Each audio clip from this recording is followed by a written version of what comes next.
Lord bless you. As this semester swiftly comes to a close, I wanted to talk some more about small groups as we finish up so that you have a real good understanding of, as we've been talking about, alternatives. Everybody doesn't do things the same, right? People have different ways that they set up their small groups and different reasons for why they do what they do. And so I want to talk to you this time about some systems. Might help you in writing your final paper if you haven't done that already. I want to talk to you about some systems that exist so that, for two reasons. One, so that you don't, again, as I said in the first video, think in a box, like things always have to be done a particular way. There was one particular video that I thought was pretty rigid in the way that a group should be set up, where the gentleman was saying that you shouldn't serve any food. I know groups that exclusively, that's almost all they do. They get together, they have food, they fellowship with one another. There might be one or two scriptures and everything just kind of goes from there. There's no set plan. The whole idea is set up for the meal and fellowship. And that particular group is run by the pastor of this church. So it's not like somebody's doing what I call wildfire, right? So we want to talk about these things, and I want to inform you of how some of them work. It's a little bit different. So some life groups are set up where the group, whatever day they meet, whatever location they meet, they go over the sermon from that past Sunday, even if they had a guest speaker. Now, there are some pluses and minuses of that. The plus is you're always reinforcing what you've just been taught. So that's very helpful. The minus for that is that it might not really address the needs of that particular group or the needs of the church at that particular time, which I'm going to explain a system that specifically is designed to deal with whatever the needs of the church may be. Some groups don't deal with any of that at all. At John Hagee Ministries down in Texas, I've been there and was one of the participants in this program he calls the Government of 12. And basically it's 12 people that the group will grow no bigger than 12, regardless of what the conversations are going to be, any of that. He's using the same method he believes that Jesus used, that Jesus's group was the 12. And so in the Government of 12, and he has a mega church. This has definitely worked for him. Church was already big before this happened, but this has definitely worked for them in that 12 will take on 12, and often let me pull back.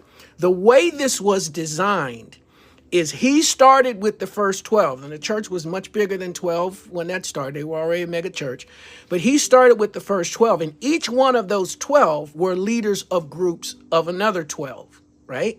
And so that process has just continued until they have quite a few life groups where people are leading and being a blessing in that way, and it has created a lot of growth for them.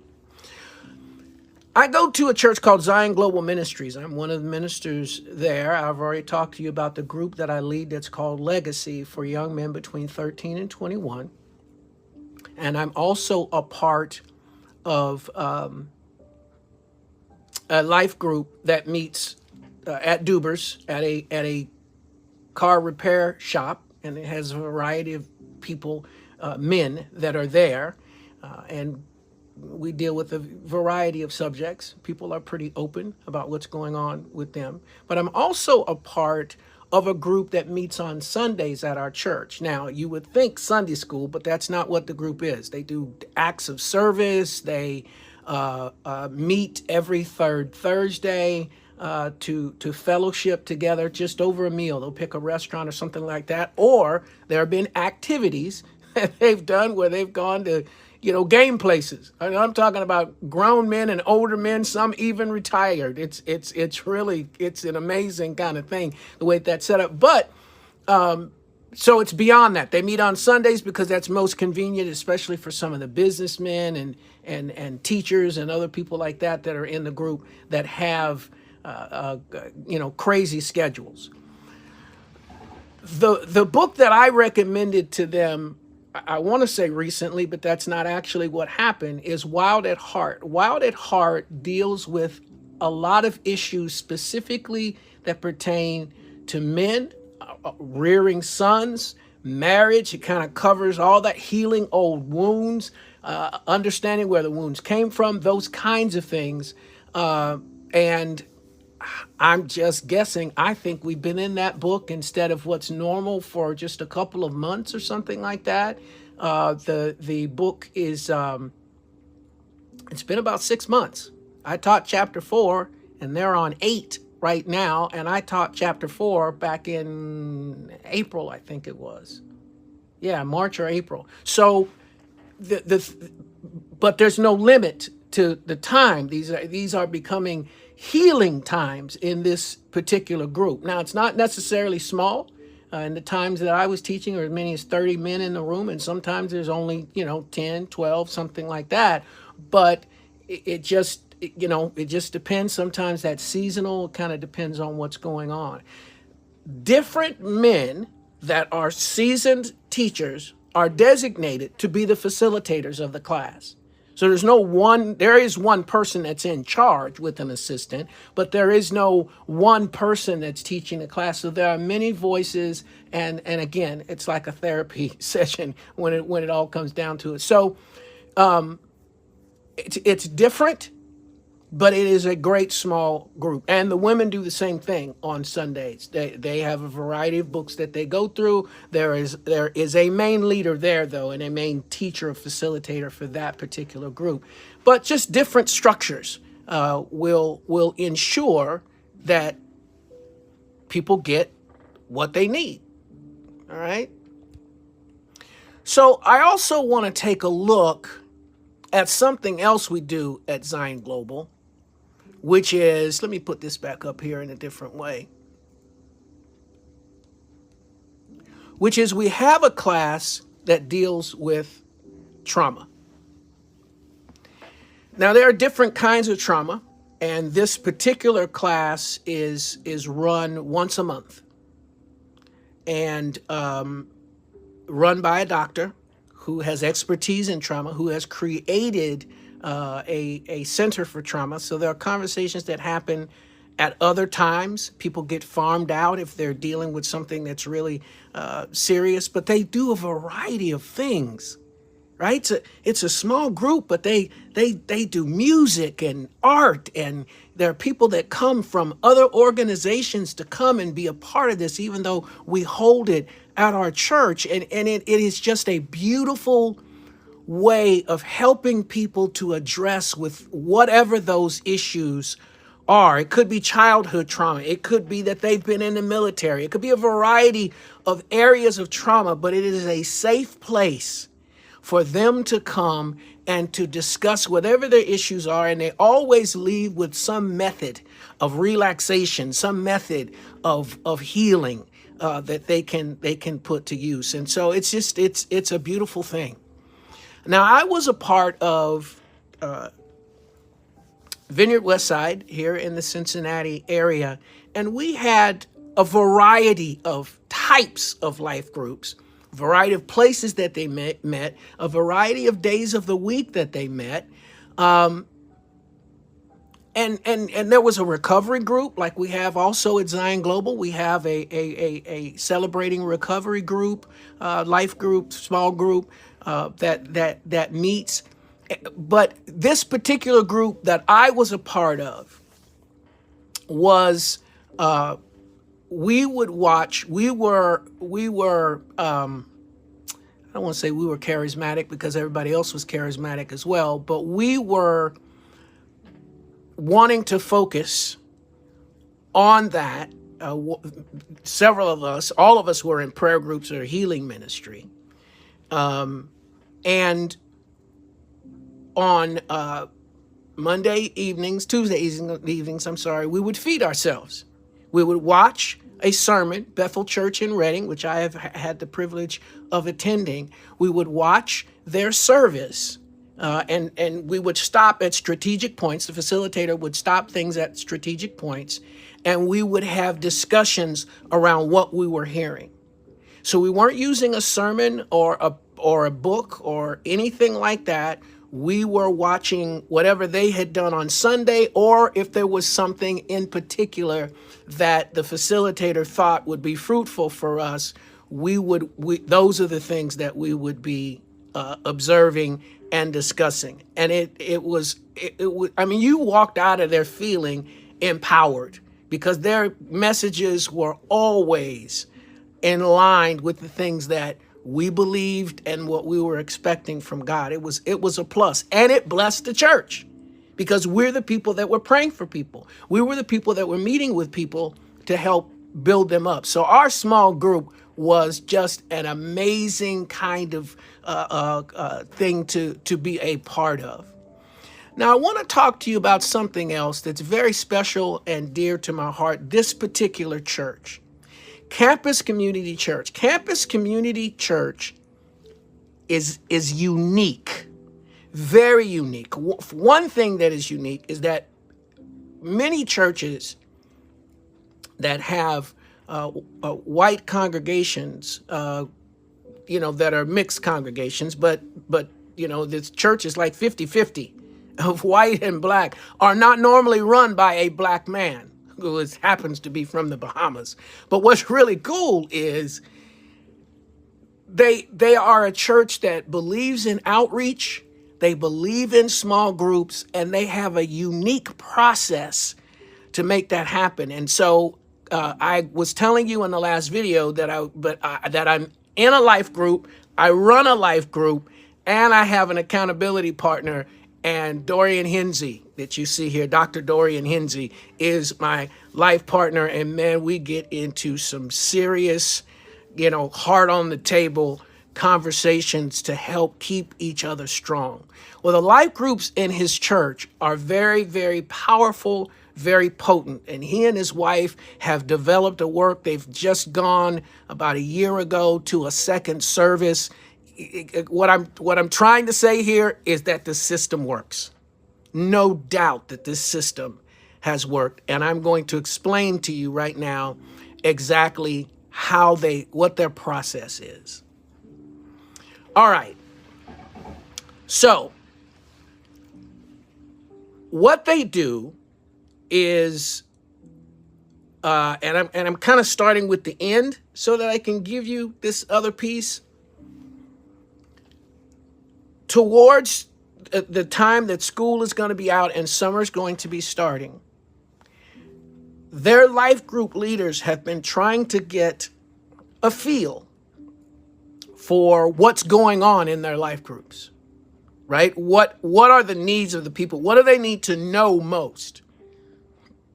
Doesn't have to be something that's bad or negative or the issue that they're dealing with, but what kinds of things would be most beneficial for the congregation to learn or be exposed to. So they'll meet in the summertime. Life groups are still going on. They'll meet during the summertime. The team will come together. And they'll kind of come up with a consensus of what the need is. And then what will happen is Dr. Hinsey will do a 6-week series on that particular topic, kind of warming things up. And they will, and I'll show you some resources in just a second, they will then, make sure that the group facilitators are clear that this is the direction that we're going in. He does a 6-week series. They figure out what materials that they're going to use or start off with. Each group doesn't have to use the same thing. I'll get to that. Then they'll start recruiting, so that in the fall, the groups can start. Now, in that, during, in the midst of that, there is a leader of life groups, Bob, who is on staff, will then make sure that all of the things that are necessary in order for this to be successful are already in place. And then they have a website, Right Now Media, which you can see in the references that are a part of this course. They pay $145 a month for this resource.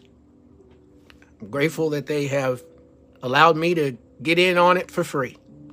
But they pay $145 a month for this resource, and all of the life groups can access this for specific things pertaining to the subject that they're working on. And they will go through whatever that series is that's on that topic. And it's so big, you see 10,000 free videos, all that kind of stuff. There's all of that. There's a lot that's in there. And what they'll do is they'll find, a leader will find out what most pertains to them. And they're meeting every 6 weeks. They're meeting to discuss with Bob how things are going, to make sure that everything is on track. They'll do that up until December. And then when we get around the holidays, they take a break until the middle of January.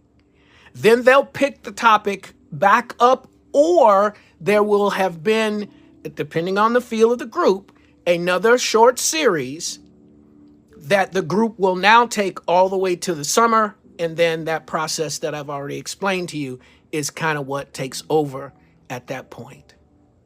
It's a beautiful system.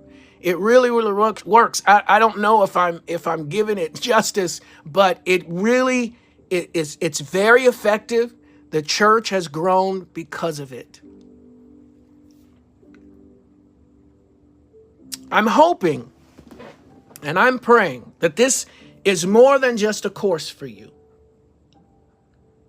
That this is something that you will take and that you'll use for your folks. Wherever you are. If you get there and they don't have a small group, and there's you definitely talk to the leadership, but if they don't have a small group, then maybe with a variety of information, with the variety of information that you've been given, you can start one.